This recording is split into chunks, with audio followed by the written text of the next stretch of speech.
सोने और चांदी की कीमतों में एक बार फिर गिरावट देखने को मिली है, लेकिन इसके पीछे की वजह क्या है और किस तरह की रैली नजर आ रही है, ये बताने के लिए हमारे साथ जुड़े हैं हमारे सहयोगी विश्व मोहन।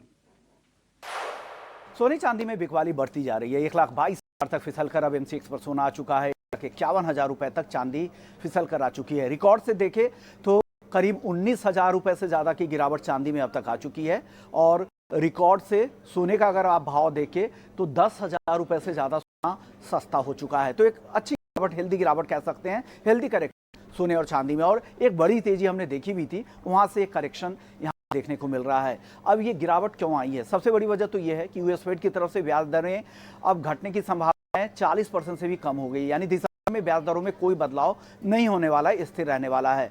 सितंबर के जो जॉब रिपोर्ट आए थे उसमें जॉब रिपोर्ट 1,19,000 नई नौकरियां जुड़ी हैं, जो बाजार के अनुमान से काफी ज्यादा है। बाजार ने सिर्फ 50,000 नई नौकरियों के जुड़ने का अनुमान लगाया था। हालांकि सितंबर का जॉब डेटा की लिहाज से रियल रिफ्लेक्शन नहीं है। अक्टूबर के डेटा नहीं आएंगे जॉब रिपोर्ट के, लेकिन नवंबर में जो डेटा आएंगे वो अक्टूबर और नवंबर दोनों मिलकर आएंगे, तो उससे स्थिति ज्यादा साफ होगी। हालांकि पहले देखते हैं कि किस तरह के और बाकी अन्य इकोनॉमिक नंबर यूएस से आते हैं, लेकिन अब तक की स्थिति यही दिख रही है कि इंतजार करना चाहता है और कुछ आंकड़ों का, उसके बाद ही वो फैसला लेगा।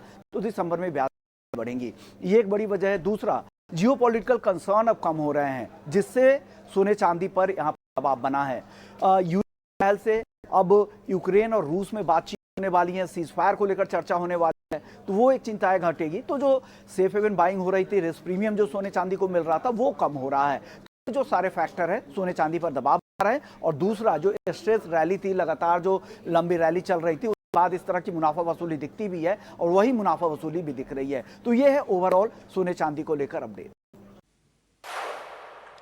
और फिलहाल वक्त हो चला एक छोटे से ब्रेक का। ब्रेक के उस पार खबरों का सिलसिला लगातार जारी है।